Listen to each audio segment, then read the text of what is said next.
நான் நேசிப்பேன், உம்மையே நான் நேசிப்பேன், உம்மையே நான் நேசிப்பேன்.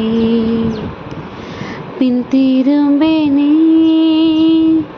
உம் சந்நிதியில் முழங்காலில் நின்று, உம் பாதையில் நான் நடந்திட்டால் இன்னல் துன்பமே வந்தாலும்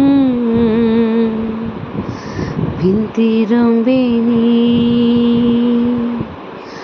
உம்மையே நான் ஆராதிப்பேன், உம்மையே நான் ஆராதிப்பேன்,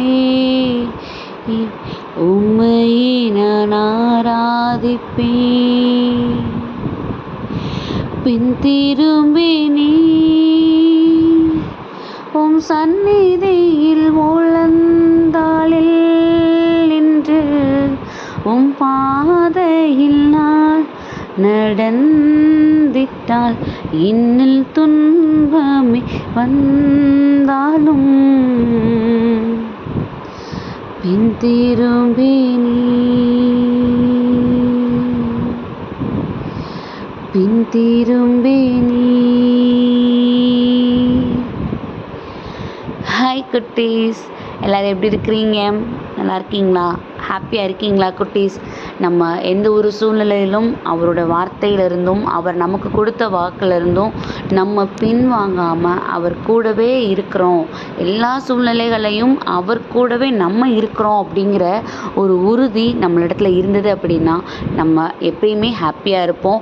ஏன்னா நம்மளை வழிநடத்தி கொண்டு போயிட்டுருக்கிறது அவருடைய கரம், அவருடைய பார்வை எப்பயும் நம்ம மேலே இருக்குங்கிற ஒரு கான்ஃபிடென்ஸ் நம்ம மேலே வந்தாலே போதும் குட்டீஸ்.